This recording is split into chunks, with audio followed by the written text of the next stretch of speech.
I'm on a boat in the Mentawais, looking at Lance's left. Swell is coming in, Lance's ride tomorrow. Anyways, I'm gonna show you how to take care of your knees if they start getting a little grumpy. We had a couple pumping days of 4 to 5 foot macaronis, and then green bush at kind of all right size. So anyways, my knees have taken a beating. It's getting a little tweaky. I'm gonna show you how to sort yours using some straps and even some tennis balls. So let's get into it. Check out the boards. So I'm on the Moon Pollock here right now. Mentawais Surf Charters, give them a shout.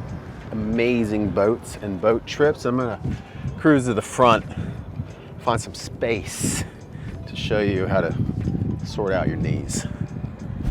The camera view is maybe not perfect, but we're on a boat in the middle of the Mentawais. You should join one of our surf coaching camps. So knees get tweaky. Here's a couple easy things you can work on and understand this isn't gonna necessarily fix something that's structural. If you've got an ACL issue or meniscus tears, this stuff might help a bit, but you can't really help structural damage with these things. So as I mentioned, we surfed macaronis for 2 days non-stop, pumping, and I surfed myself into oblivion, and then we surfed Greenbush the next day. So all of my backhand, and I want you to think about every single pump, every single carve, it's like squats and isometric holds and jumps and plyometrics. It's a lot of load into tissues, especially through that quadricep muscle, and especially rectus femoris ties into the patellar tendon. If that stuff's getting tight, it could change how that patella is maybe tracking. And so for me, I get a little tweak just behind that patella, especially when I'm walking downstairs, which you have to do on this boat quite frequently because it's such a giant, amazing boat. But I'll start getting that kind of eccentric loading twinge, and I'm like, all right, time to do some stuff. So here's where we can start. Really what I'm going to show you is a bunch of Voodoo flossing, but you can start getting into this with tissue release, with some tennis balls or even a foam roller, and you need to start getting towards the pin and stretching. And I'm not going to go into this in detail. You can and should check out the Stretches for Surfers program in the Surf Athlete app, where we get into the detailed aspects of tissue release, targeting specific tissues that could affect the knee, but also going after depth. That's actually important. If you've ever cooked osso buco, you see the full circumference of all of this muscle tissue. And so we need to start going after depth and then into specifically pin and stretching to help improve some of those sliding surfaces. So check out Stretches for Surfers. You should have it if you're interested in keeping yourself moving long term. So what we're really gonna go after is some Voodoo flossing. I travel with this because I have a history of some knee funk, and this tends to help a lot. Kelly Starrett, shout out to Mobility Wad and Kelly Starrett, author of The Supple Leopard, for kind of bringing this to people's attention and awareness. So what I'm gonna do is wrap this up, and then we're gonna get into moving to improve the sliding surfaces, see if that improves how that patella is tracking, and see if we can reduce some muscle tone from all of this loading via a lot of surfing the last couple days has increased a lot of tone and perhaps restriction into this muscle tissue. It's given me a little bit of a tweak.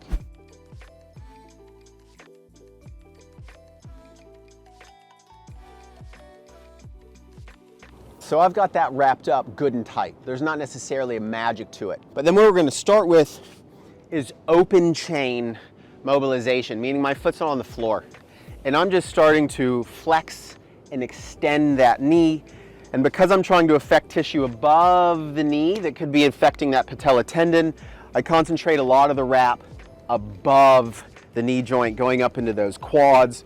So flexions and extensions, open chain, I can then start going into controlled articular rotations or rotation of the knee joint, where I'm rotating the tibia externally, now rotating the tibia internally, and flexing and extending at the same time.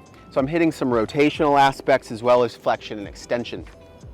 And then we want to start loading that tissue.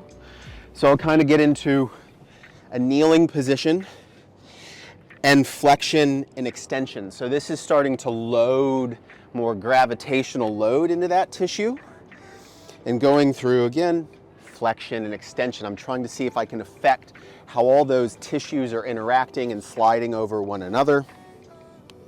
And what I want to do is progress it to full loading of squatting. Full range of motion.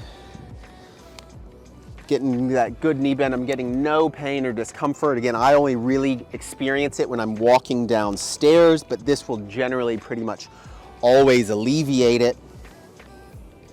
I'm gonna do this once more and wrap up a lot more of the thigh. So now I'm just affecting more tissue above the knee. I'll start with some good flexion and extensions, open chain. Open chain means my foot is not in contact with the ground. And I'm wrapped up tight, almost to the point of slightly restricting blood flow. I can go into some internal and external rotations of the tibia. Again, I start kind of open chain. I can then start working on some closed chain, meaning my foot is in contact with the ground. This is less loaded than a squat. This might need to be where you need to start. And then obviously, I'll start progressing into full squats. And so really I'm just trying to affect the tone and how all these layers of tissue slide over one another. If you've got some knee restrictions, this can actually be really helpful because so much of being able to surf and compression is being able to bring that knee over the toes into flexion. And then each time you come out of that for a speed pump or you come up through a turn, I'm placing all sorts of load through these tissues. So making sure they're all sliding over one another is beneficial. So I've stretched and mobilized that. I've probably started with tissue release, which again, check out Stretches for Surfers. It's a lot more than just knee tissue release. And then hit it with the Voodoo floss. That knee, I've got actually more range of motion in it at the moment, so that might be helpful for people. You can apply the same concept to ankles, not so much with the hip, but you can go after tissue release through the hip, because if you can improve your range of motion just a couple degrees, that can make a big difference in terms of your surfing and how you're moving or not moving on the board.